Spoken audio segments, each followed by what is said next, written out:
Assalamualaikum warahmatullahi wabarakatuh. Akhirnya menjadi apa ya? Bangsa raksasa karena PD-nya tinggi. Sanggup nggak kita kayak gitu? Mereka bilang heterogen loh. Mereka kan datang dari berbagai macam bangsa yang kemudian membaur menjadi bangsa Amerika. Datang dari berbagai belahan dunia. Heterogen, sanggup mereka kemudian menjadi raksasa dunia. Nah, kita mestinya kayak gitu. Tapi ambil positifnya, jangan ambil apanya. Yang negatifnya, karena budaya mereka dengan budaya kita ya beda. Ambil positifnya, artinya suatu bangsa yang memiliki jati diri yang tinggi, ya itu pasti akan mampu tampil mewarnai. Oh, Amerika kan mewarnai, sangat mewarnai dunia, ya, karena mereka meskipun heterogen tapi ya mampu tampil dengan jati diri yang hebat, kepedean yang hebat, maju mereka, ditakuti mereka. Kita juga mestinya kan gitu. Kenapa bangsa Amerika makan, kita juga makan. Mereka tidur, kita juga tidur. Mereka minum, kita juga minum. Walaupun mungkin jenis-jenis beda-beda, tapi kan sama aja kodratnya. Mereka menikah, mereka beranak, kayak kita juga sama. Jadi bedanya apa? Mereka kan bukan malaikat. Mereka juga bukan jin yang punya kekuatan dasar. Tidak, sama dengan kita.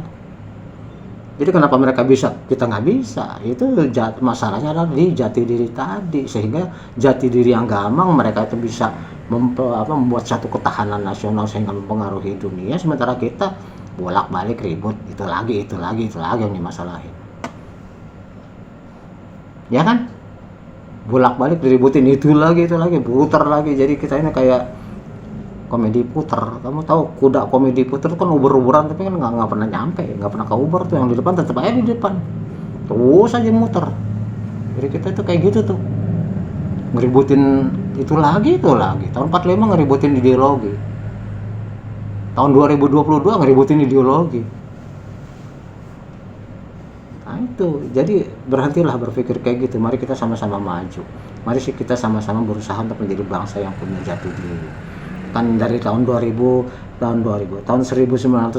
juga kan kita sudah mengakui, 1928 kita sudah mengakui bahwa kita adalah bangsa yang bertanah air satu, berbangsa satu, berbahasa satu. Kenapa jadi sekarang mempermasalahkan macam-macam? Tengok kanan, wah senang sama kanan, tengok kiri senang sama kiri, tengok ke atas senang ke dongak terus, lihat ke bawah nunduk terus, nggak pernah punya jati diri. Kamu ya, generasi berikutnya, sok please memahami masalah ini. Jadi saya katakan tadi bahwa masalah ketahanan nasional ini adalah muara atau kunci dari pendidikan kewarganegaraan. Tidak ada artinya, tidak ada manfaatnya menjadi warga negara yang baik kalau kemudian juga nggak sanggup untuk memiliki suatu ketahanan nasional, ya kan? Oke, berarti harapan kita, ya, kok harapan kita ya rumah sakit ini? Harapan bangsa Indonesia adalah memiliki suatu jati diri yang utuh, memiliki suatu ketahanan yang mantap, sehingga kita mampu bergaul di masyarakat dunia tidak diwarnai, kalau bisa mewarnai, paling tidak sejajar lah. Paling tidak sejajar, jangan sampai kita merasa minder. Minder itu seringkali karena kita nggak mampu ya. Saya katakan tadi, saya nggak mampu ngajar mikroekonomi ya karena memang saya nggak ngerti. Bukan nggak ngerti ya, memang saya pendidikan saya orang hukum. Masa suruh ngajarin mikroekonomi ya tuh kumaha? Nggak pede saya. Saya bilang saya nggak mau jadi dakocan di depan anak-anak. Satu, kesian anak-anak dapatnya minimalis, rumah minimalis masih enak, ilmu minimalis, kamu bayar mahal-mahal dapatnya minimalis. Maka biarkanlah saya ngajar di tempatnya memang saya menguasai. Insya Allah ya 1 jam pun saya dengan 1 slide bisa. Gitu. Bukan soal takabur, bukan. Ini berarti kalau kita menguasai satu masalah, maka kita akan tampil dengan pede, kita akan memberi warna. Bangsa Indonesia kalau punya jati diri yang kuat, pasti tampil sebagai bangsa yang kuat. Tapi kalau kita kocar-kacir, gamang, kepribadiannya pecah, itu kan sama aja anak puber. Ya, gampang dipengaruhi macam-macam kanan kiri. Akibatnya ya suruh jadi bomber, pengantin, masang bom di dirinya, hayo.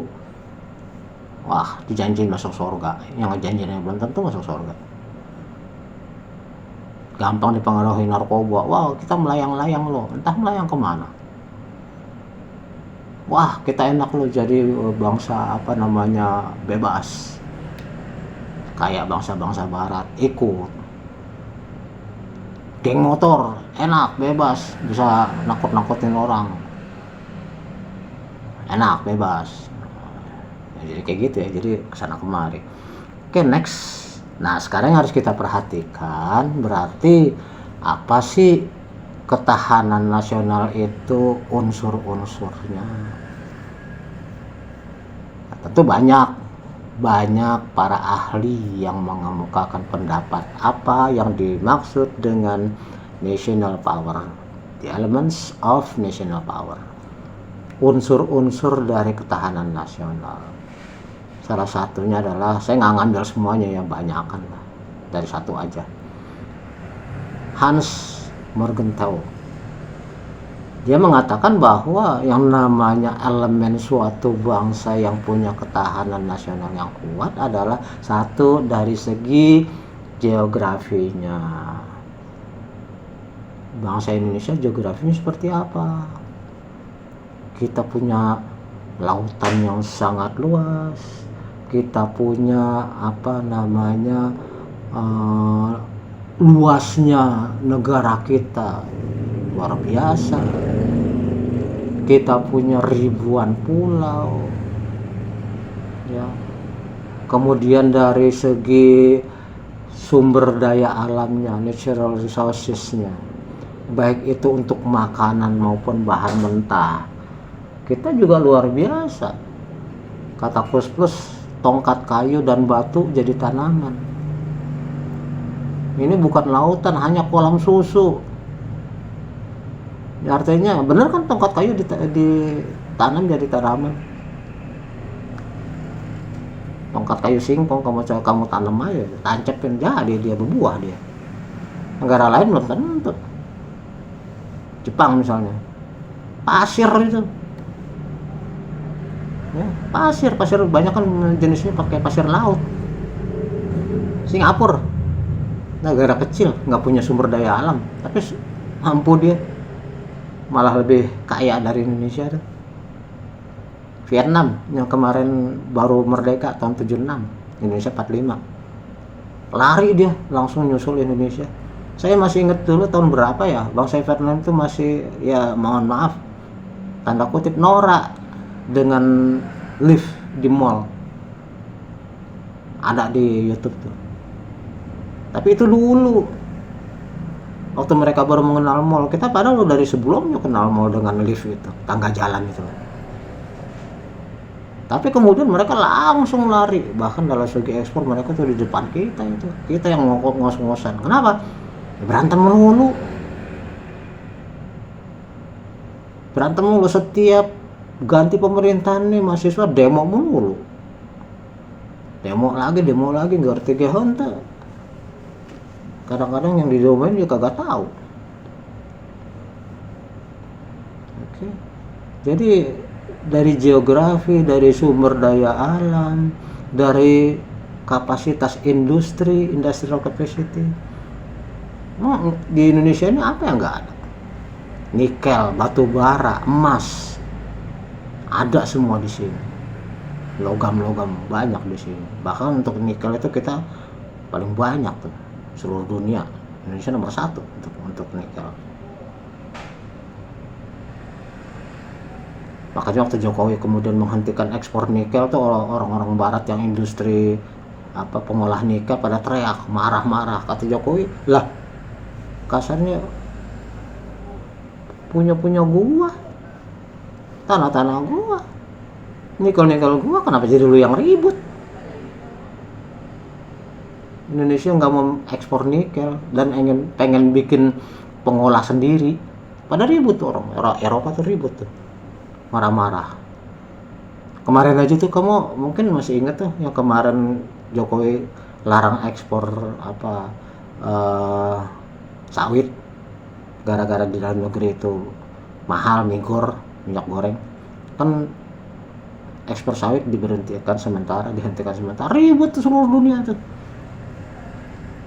karena Indonesia ya penghasil sawit terbesar. Cuma sayangnya itu tadi, karena di Indonesia ini terlalu banyak aneh-anehnya, makanya emas diambil oleh Amerika, emas di Freeport sana dikeruk, tapi Indonesia cuma kebagian berapa persen ya. Jadi industrial capacity kita luar biasa, military preparedness, persiapan militer itu juga menjadi the national power kita. Bagaimana dilihat dari teknologinya militer kita, dari kepemimpinnya negara kita, dari kualitas sumber daya manusia dan the quantity of the pasukannya, jumlahnya, kualitasnya. Kita udah hebat. Bahkan zaman Pak Harto kita udah dibilang macan Asia. Nggak tahu deh sekarang macan Asia atau macan apa, nggak tahu saya. Bukan karena presidennya yang beda, bukan Pak Harto, bukan ya, kita yang berantem terus itu lagi bolak-balik. Termasuk dalam tubuh militer juga kan sangat rawan. Zamannya Bung Karno kan militer terpecah-pecah, ada yang pro PKI, ada yang pro ke barat. Sehingga kemudian militer jadi pecah belah. Zaman Pak Harto kemudian disatukan, tapi zaman sekarang ada tuh militer yang nggak patuh lagi sama presiden, malah minta presiden berhenti. Kan nggak boleh tentara seperti itu. Tapi sekarang ada, saking bebasnya itu. Nah, jadi berarti kita juga harus memperhatikan masalah military preparedness. Dari segi teknologinya, benar nggak persenjataan kita udah hebat. Dari segi kepemimpinannya, gimana militer kita? Hebat nggak atau loyo? Nggak tahu saya. Kualitinya bagaimana? Konon katanya orang Amerika sendiri takut sama tentara kita. Ya, yang pasukan apa itu yang ditakuti oleh mereka. Oke, berikutnya adalah the element of national power adalah population. Jelas ya, orang kita 270 juta loh. Negara terbesar mungkin keempat ya di dunia, kalau dulu kelima. Dulu kan Uni Soviet tuh, tapi Uni Soviet kemudian bubar jadi negara kecil, berarti dia turun. Yang pertama kan otomatis dilihat dari jumlah orang di Cina lah. Cina itu hampir 2 miliar itu. Ya. Terus kemudian Amerika. Ya.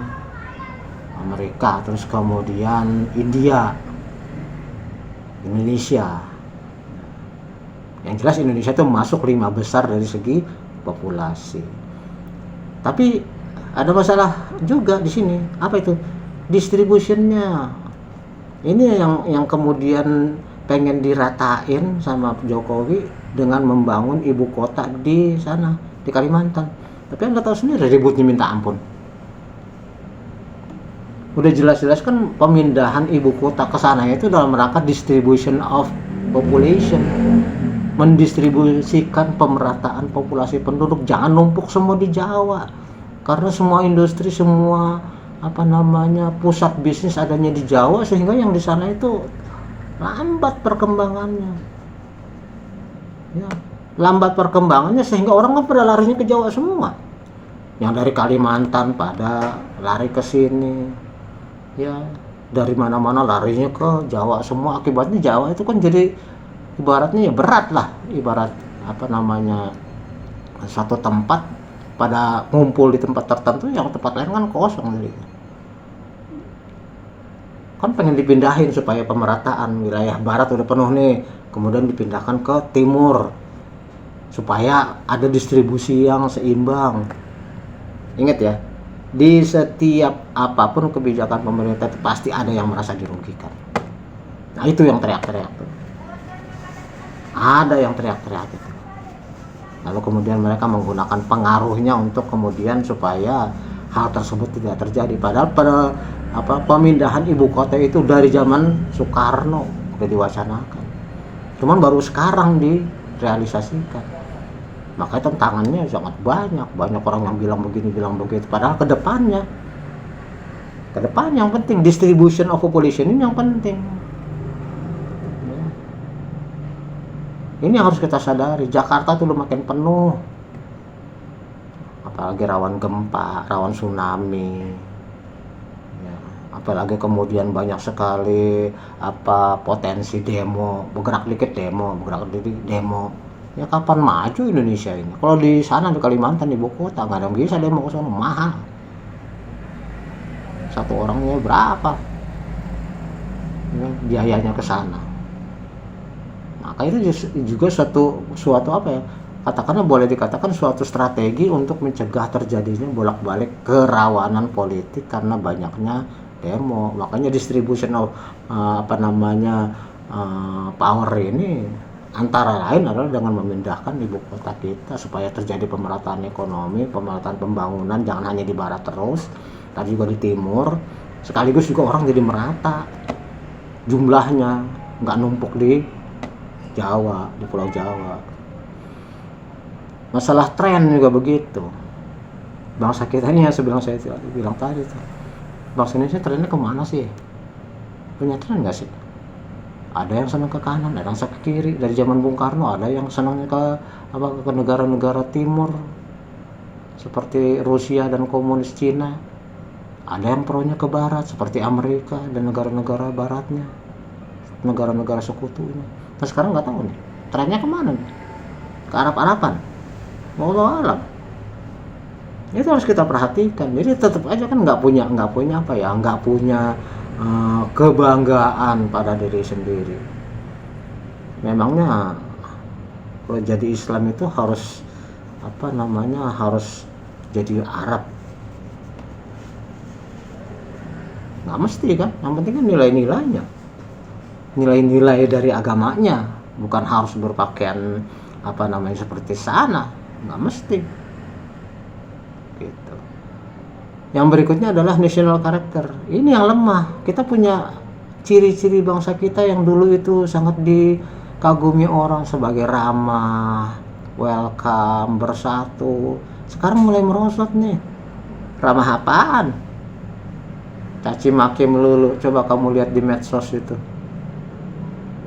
Ya kan, saling memaki, saling mengkafirkan. Kalau ada yang muji Prabowo, wah yang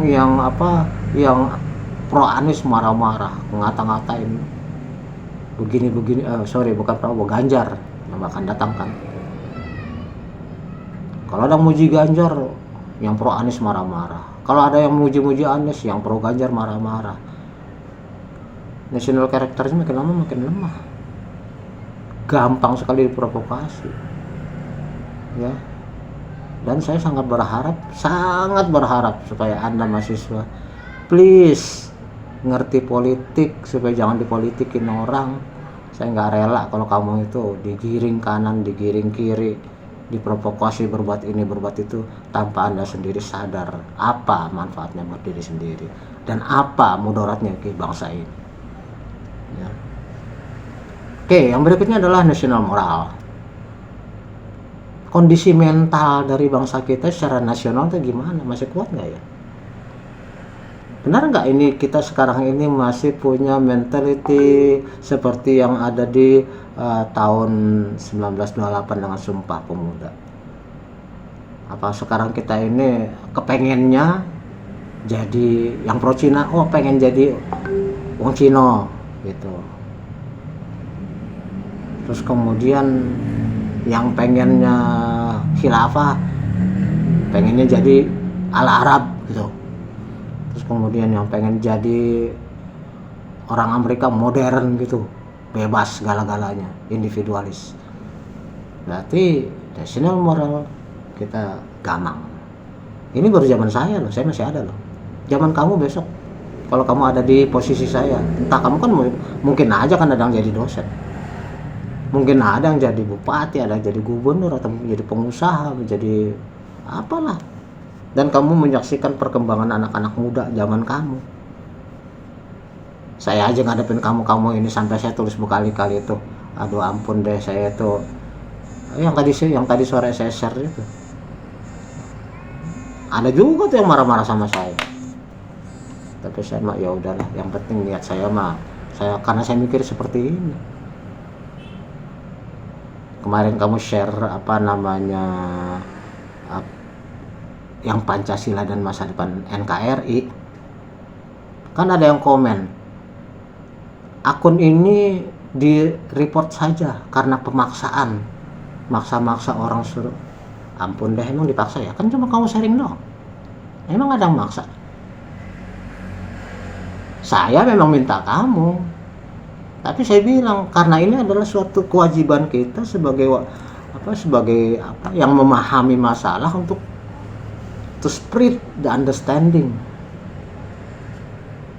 untuk bisa menyebar pemahaman tentang apa sih kaitannya Pancasila dengan masa depan NKRI. Kok dilihatnya dari pemaksaan?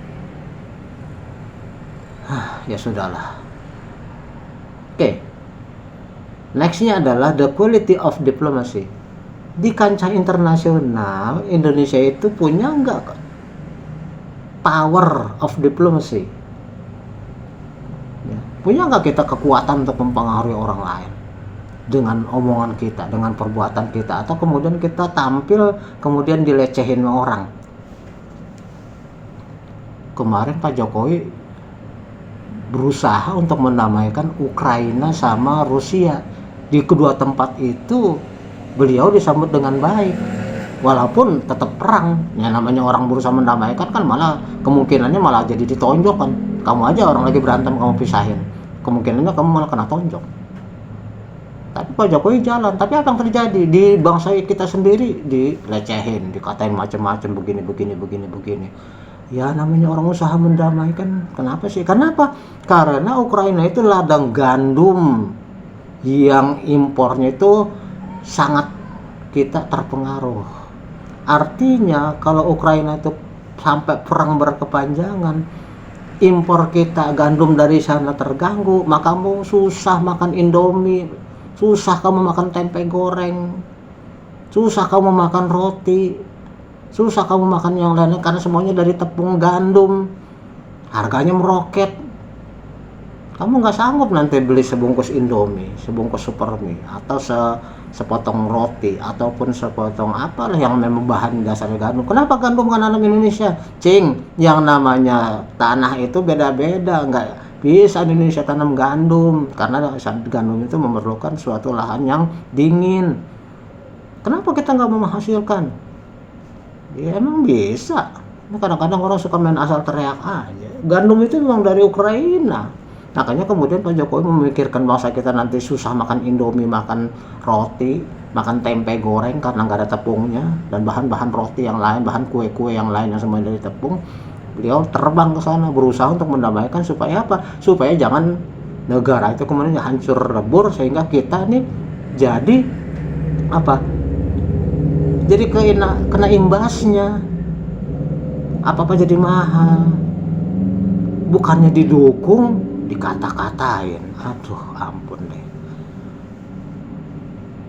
Kita boleh nggak suka sama pribadinya, kita boleh nggak apa-apa, tindakannya yang bener ya bener lah, yang salah ya salah lah. Jangan kemudian karena kita benci juga tepuguh. Naon bencina? Kenapa bencinya juga? Udah jelas-jelas Prabowo aja jadi anak buahnya Jokowi, kok bela-bela Prabowo? Ya nggak ada masalah, tapi karena besok pemilu lagi ya udah aja pilih Prabowo. Kan Jokowi kan tinggal tahun ini tinggal terakhir masa jabatan. Ya sana gantian, sekarang Prabowo yang naikin. Kenapa jadi Jokowi yang masih memerintah bukan didukung malah diributin terus? Sekarang bingung saya benar Indonesia. Kapan majunya? Itu aja sih pertanyaannya. Nah, termasuk juga yang terakhir nih, the element of national power adalah the quality of government. Pemerintahnya tuh gimana? Kualitas. Yang namanya pemerintah kan bukan hanya presiden, ke bawahnya juga. Gimana kualitas menterinya?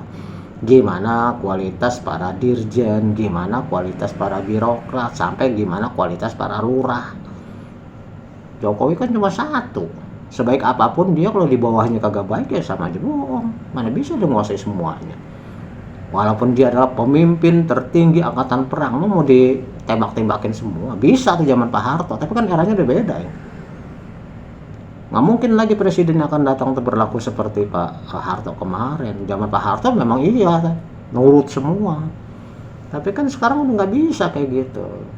Eranya sekarang era bebas, tapi era bebas itu bukan kemudian kita jadi nggak bertanggung jawab bahkan terhadap masa depan bangsa kita sendiri. Yang dipikirin cuma kebebasan pribadi aja.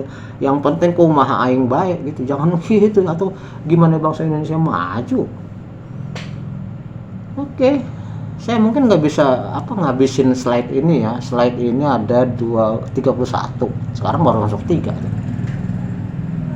Nggak bisa saya kelarin semuanya, tapi yang penting kamu udah ngerti. Anda udah mengerti bahwa yang namanya ketahanan nasional tergantung jati diri bangsa kita. Kita kenal nggak diri kita sendiri? Kita mampu nggak mengendalikan diri sendiri? Kemudian kita mampu nggak tampil di kiprah eksternal? Apalagi kemudian mampu nggak kita memberi warna? Padahal kita punya tuh semua elemen-elemen dari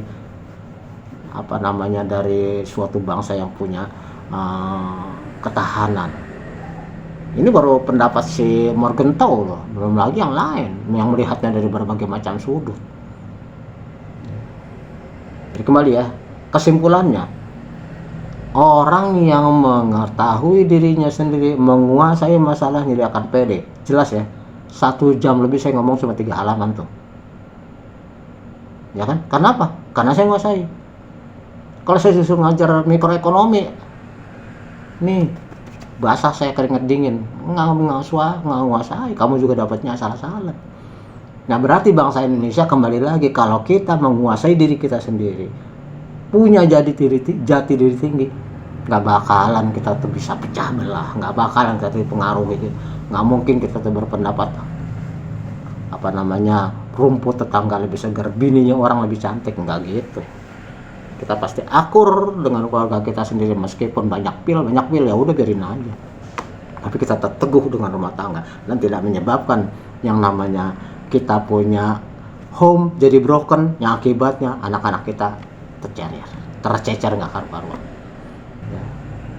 Baik, saya kira demikian saja. Mohon maaf jika banyak kekurangan. Saya akhiri. Wabillahi taufiq wal hidayah. Wassalamualaikum warahmatullahi wabarakatuh.